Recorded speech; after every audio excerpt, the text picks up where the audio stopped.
the third knee, Jalen Hurd. So, okay, Mosley doesn't participate. This is new. Kinlaw's out there stretching, limited. Hurd, not there. And it's like the biggest freaking shock of all time, right? Like he just slid in at the buzzer, got his guaranteed salary, and now I don't know. What do you think about this one? This is as the do not practices pile up, the more frustrating this pick becomes. And I know how you like to joke about, is he a figment of our imagination? Is he though?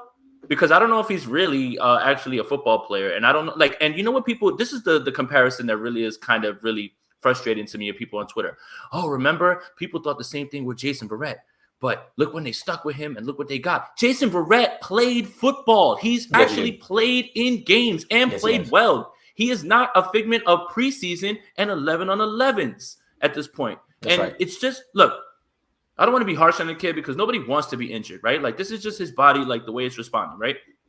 Look, cut Jalen Hurd, sign John Brown, sign Daz Newsome, sign somebody who can actually help this team. I'm tired of hearing about, oh, man, he's the X factor, all this potential.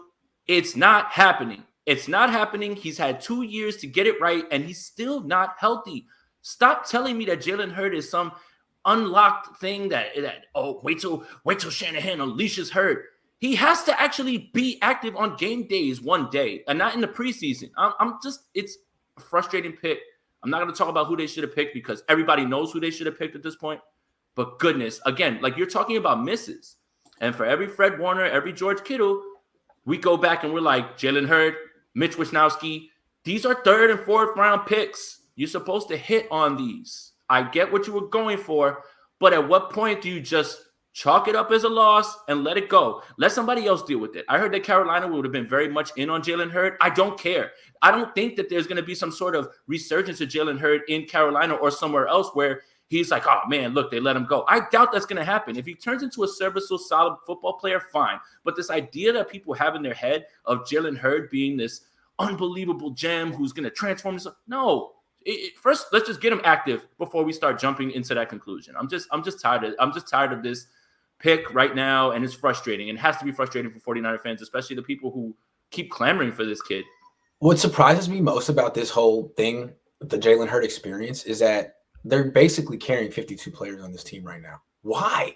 It's like if you want to keep him, put him on IR. Because he's not going to play in this game on Sunday. He doesn't look like a guy who's going to play anytime soon. He can't even stretch. So put him on IR or cut him. You should have cut him. I don't know why. Because keeping him cost you your kick returner. Right, and that's what I was going to say. So now what they'll do is they'll probably just healthy scratch him for the game and then call up Travis Benjamin. And in that case, you should have kept Simba Webster. Right. Honestly. And I know what, Simba Webster is just a guy you guys found Jalen Hurd on it. So he's really on this roster right now in the 53 because it was a 3rd round pick. If Jalen Hurd was somebody that they found, undrafted free agent or something like that, he would have been cut off this team, gone. But again, it goes to show you the patience that's shown with certain players and the patience that's shown with not everybody. Because I don't know why this kid, it's kind of baffling to me because even when he did practice, wasn't like he was separating. And in the game, he dropped passes, wasn't separating, has no burst, explosion. I hate to keep piling on the kid, but this one is just frustrating. It's just a frustrating pick, especially knowing what we know now about who they could have had. Yeah, and not having Jalen Hurd isn't going to sink this team. No. So in the big scheme of things, this is okay. And not having Javon Kinlaw won't sink this team because, as we said, there's a lot of players as good or better than him on this roster. Of the 3 knees, the one that is most concerning for the 49ers is Mosley's. And I have no idea how serious it is. Let's assume it's not serious, but he's the most important player of those 3 because not because he's the best, although he might be. It's just because he's vital. He's vital, though. Vital. And then the depth behind it. You can still get away with Javon Kinlaw on limited snaps while he nurses himself back because DJ Jones is so good. They've got so many guys who are really good and that could step in and fill in admirably. With Emmanuel Mosley, now you're starting to get into that scary territory we've been talking about. And with Jalen Hurd, he's not even going to be active on game days. I don't understand what is the point right now at this point. Like, I don't get it, man. He doesn't practice. He doesn't play in games. What would you say? You do here. Just indulge me. Okay, Tony says thanks, Peter King. I don't know why, but we can say thanks, Peter King. What did Peter King do?